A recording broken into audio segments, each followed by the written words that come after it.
The best relationship is when yesterday's fight does not stop today's communication. The best relationship. I actually watched that video. I want to say it was last night.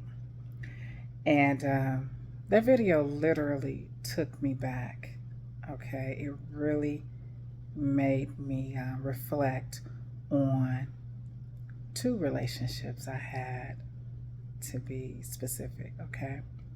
One was I was with a gentleman, and if he got upset with me, if he got upset with one of my children, if he got upset with anything, okay, he would go days without talking to me.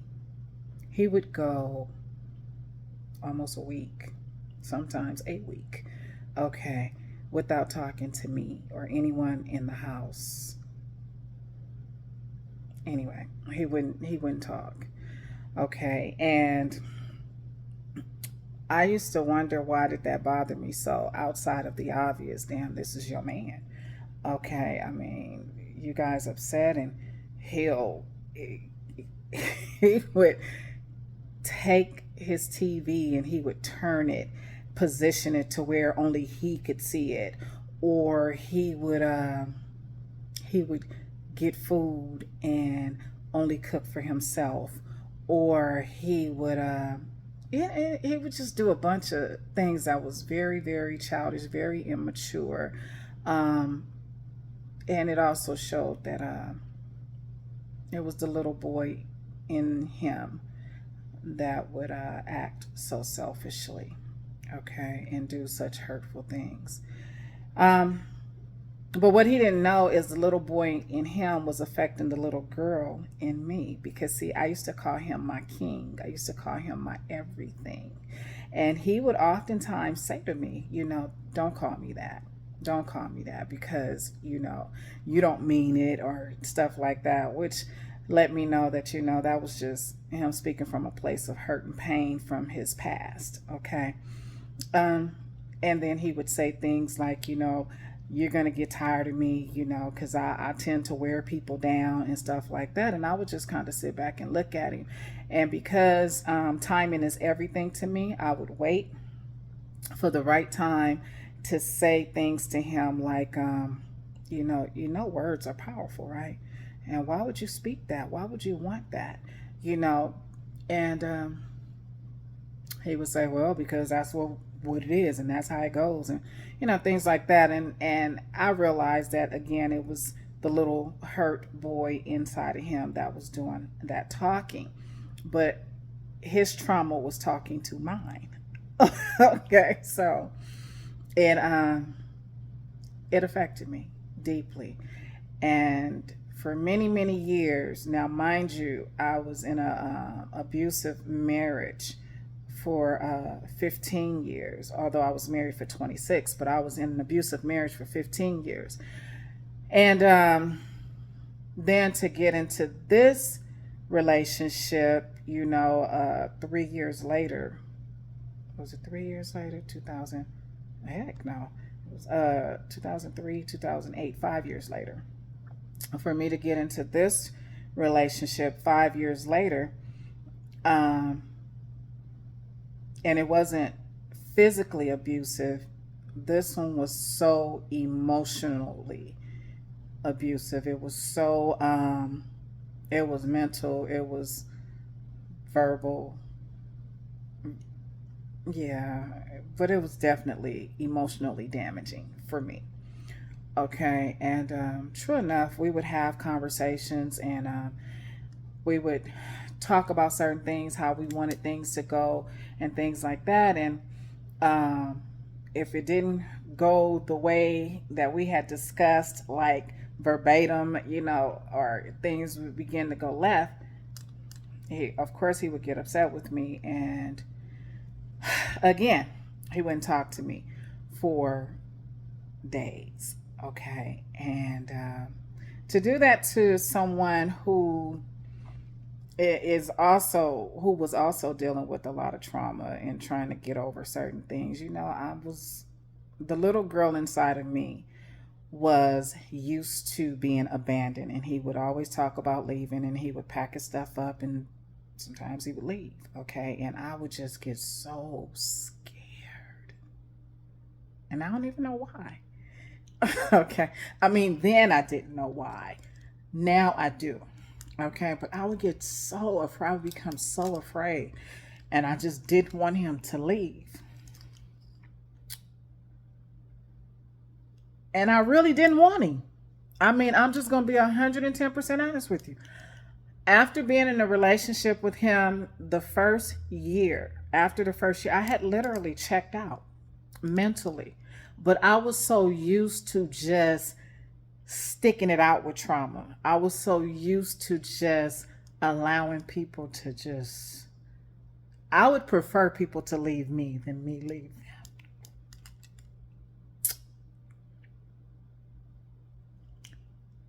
So, anyway, eventually he and I went our separate ways. Okay, I get with this other guy, and me and this guy, we get into it, and um, this is at bringing baggage into another relationship. Me and this guy have we didn't get into it, but we had like a discussion, a heated discussion. So he says, you know what, I don't even want to talk to you right now. Well, I had just been in a long-term relationship previously, so to not want to talk to me was like, okay, cool. Hung up the phone. A couple hours later, he calls me back.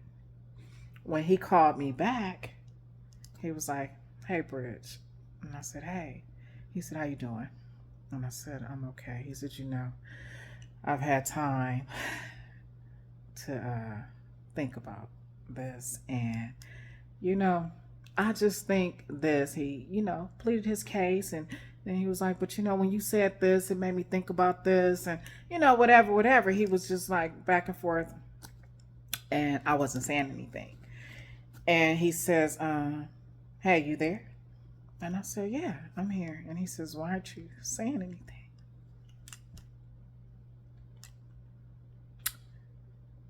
And I said, I'm just shocked right now. And he says, you're shocked? What are you shocked about? And I said, because you're talking to me. And he's like, what? I'm talking to you. Excuse me, you guys. And I said, yeah. And he says, what do you mean by that? And I said, I didn't expect to talk to you. I didn't expect to hear from you. My hair look messed up. Anyway, yeah, he said, I said, I didn't expect to hear from you. And he says, what you mean you didn't expect? Wait, Bridget, what? I said, I thought you would call me like next week. He said, what? He says, wait. He says, talk to me. Why would you think I wouldn't call you for a week or so?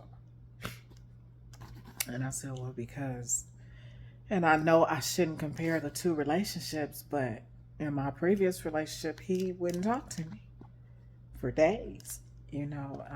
Sometimes he would lay in the bed with me, and he would literally be on his side of the bed, or he would sleep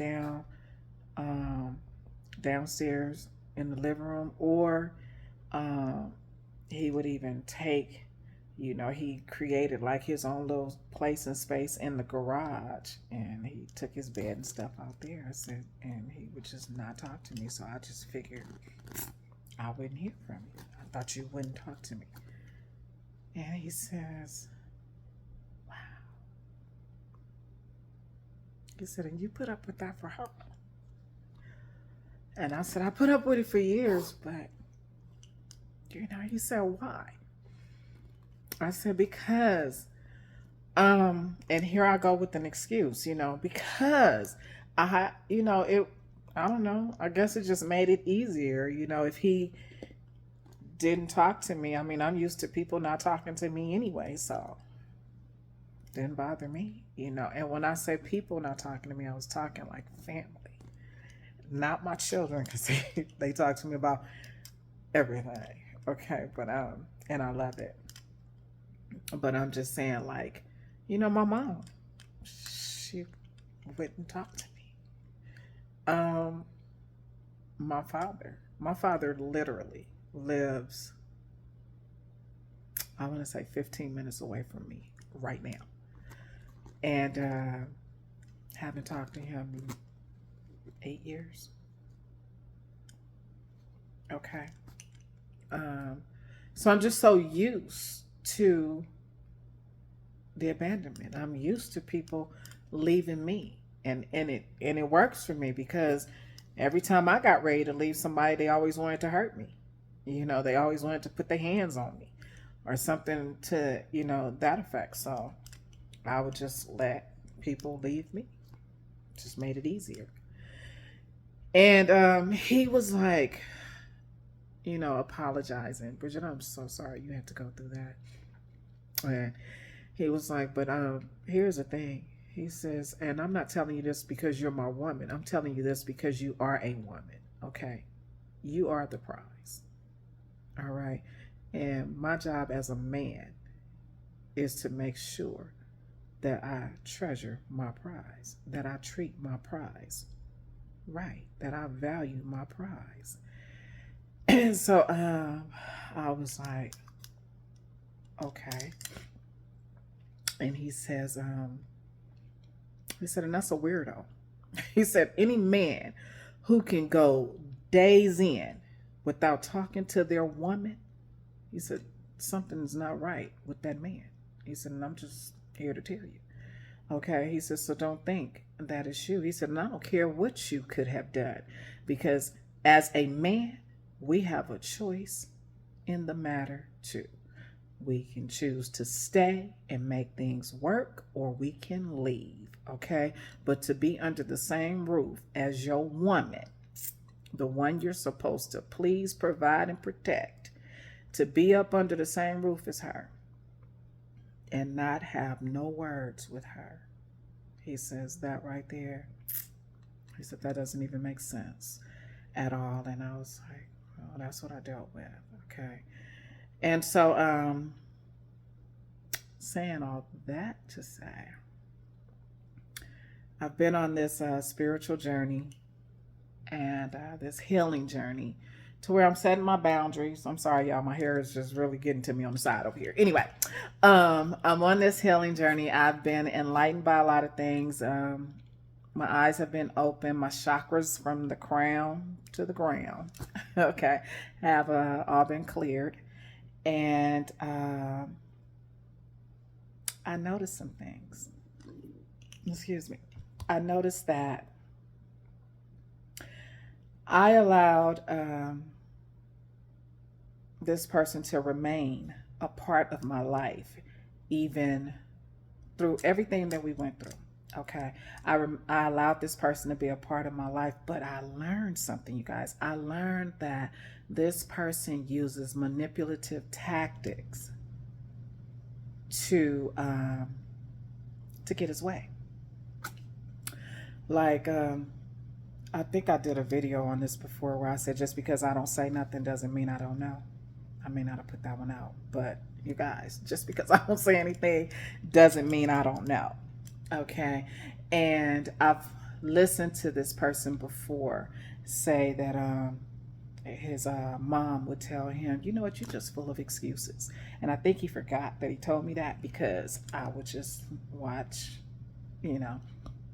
as we go on with our lives, and every time he did something he had a reason for why he did something, and every time I would do something, if I had a legitimate reason for why I did what I did, he's very good at formulating and articulating his words. So he would come back with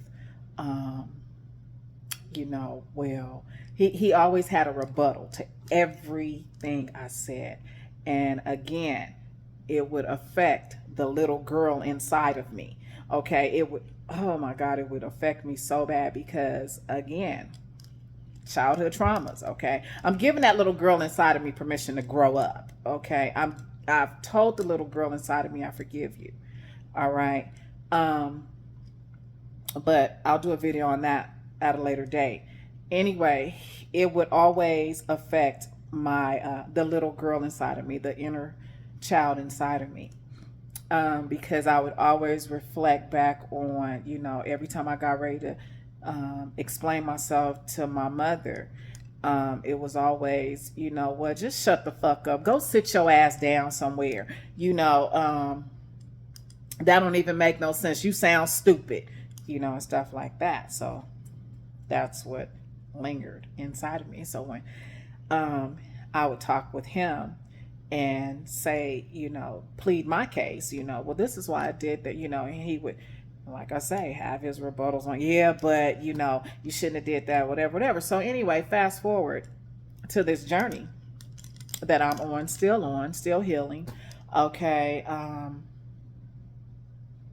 I noticed that we would have conversations even, before I did the complete cutoff, but we would have conversations and it would be like this. You call me and you say, hey, how you doing? And I'm like, oh, I'm good. How you doing? Yeah, there you go. I mean, you wouldn't tell me if you wasn't, miss, I don't need a man. I'm a strong woman. And I would literally be on the other end of the phone like, where did that come from? And so then I found myself putting on a freaking mask again, saying, no, I would tell you. But then I'm sitting there like, Bridget, don't you ever, never, ever, never, ever lie to yourself, okay? Or try to please him. Fuck him. You said you okay. You okay. All right. He's planting these seeds in you, okay, to make you need him. You don't want nor need him. And the need is you would need to share whatever it is going on with you with him. I don't need to do that. I don't need to share nothing I'm going through with you, and then it would be, if I say, no, for real, I'm just trying to be a friend, just trying to be there for you. Okay. Do you even understand where you stand as a friend? Because I don't have to disclose any information that I'm going through, anything that I'm going, I don't have to disclose that information to you. I don't. Okay. And just because you choose to share your world with me, that's fine. I'm a life coach. I'm used to it anyway. Okay. And your secrets are safe with me. I won't share them. Okay. I really won't, but I don't have to disclose anything that I'm going through with you. I really don't. Okay. And I did a video on a strong black woman and what she's not. Okay. And to sit here and say, I'm a strong black woman, I don't need, that's a manipulative tactic. That's what that is. Okay. You're saying, what you're saying is, and it's a game. Okay. You're using those words and I'm supposed to say, no, for real. Okay. Well, this is, okay. I do have this issue right here. Why? I don't have to tell you nothing. Or I would hear, see, the problem, Bridget, is like, okay, let me go here real quick. I did a video before where I was talking about this gentleman who told me, he says, you don't see little hurt, big hurt. You see hurt as hurt. So when somebody hurts you, they hurt you. Okay. And I said, yeah, you're right. So I shared that conversation with the one who uses the manipulative tactics. And he says, well, think you actually see hurt as hurt. I mean, because you know, you've been through so much in your life, you know, to where, you know, you just don't trust black men, you know, because all the black men who've been in your life, they hurt you, you know, your father, you know, me. And I'm just sitting there like, is he fucking serious? Okay, I mean, like for real. Because I'm saying, no, baby, it's not all black men, but it's definitely your black ass. Okay, because I'm seeing so much that I couldn't see, that I didn't see, that I refused to see, that I kept turning a blind eye to when I was in the relationship with you, to where now this healing journey,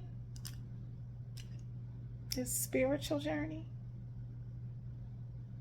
You know that song, I can see clearer now, the rain is gone. I can see clearer now, the rain is gone. Yeah. Yeah. I can see. Okay. So, um, you guys, be careful of people who do that. It's a manipulative tactic. It is a game where they use certain words, okay, certain buzzwords, all right, to cause you to open up and disclose information that you may not necessarily feel comfortable disclosing the information to them on. So, with that being said, you know, you be mindful of those types of people. Seriously, okay? Those types of people who will use a friendship, you know, just to learn your business. It kind of reminds me of people in the church. You know, when you say, can you just pray for me? Girl, yeah. What's going on? You don't need to know what's going on. All I need you to do is just say the prayer. That's all. Because the Bible says where two or more are in agreement, there he is in the midst. So I need him in the midst. I need to have 200-300 in agreement, you know, or whatever. But that's how that manipulative tactic works. They want to find out things, or they want to plant certain seeds, okay, to cause you to feel a certain way. All right, to where now, you know, you want to open up to them and disclose some information to them that you may not have necessarily want to tell anyone. And this person is the type who will take all your words that you say, because this mother is good. Okay. He will take all your words and it's like he stores them. So when the right time, because timing is everything, okay, when that right time comes around for him, then he can say, well, you know, I mean, I'm just going off of what you said. Remember when you said this? Damn. Okay. So he knows when, where, and how to implement, or where to place those words that you spewed. He knows where to put them to use them against you. Okay. And for a person uh, who may be hurting, who may be vulnerable, who may be experiencing maybe some form of depression, um, they'll go ahead and they'll fall into that. They'll play that game. They'll fall into the game. Okay. You watch manipulative people. If you got a man and he can go a day without talking to you, he is no longer your man. That is a friend. Okay. Or whatever you want to classify him as. But your man, unless he has a valid reason, should not even feel comfortable going a day without talking to you. And I can hear people right now saying, okay, and that goes the other way too, because women, you know, if your woman can go that long without talking to you, then something's not right. Who's the head here? If you're going to be in charge, be in charge. If you're going to take the lead, take the lead. If you want her to keep her big girl panties on, then put your damn boxers on and keep them on. Okay? Be the head. So yeah, anyway, Please pardon me for shedding the tears, but what that did for me was let me know that that's a part of this healing journey. That part is still not healed yet, but that's okay because I'm working on it. Okay, you guys, the healing is in the tears. You cry as much as you need to. All right. No man, your man, should never be able to go a whole day without talking to you. The conversation should immediately start back up as soon as everything dies down. All right. But that's a part of my world that I wanted to share with you. More to come. Notice the glasses just came on down. But anyway, more to come. And yeah. Yeah. Yeah. Okay. So anywho, me three. Motivate, encourage, empower, embrace. Because that's what I do. I love you guys to life.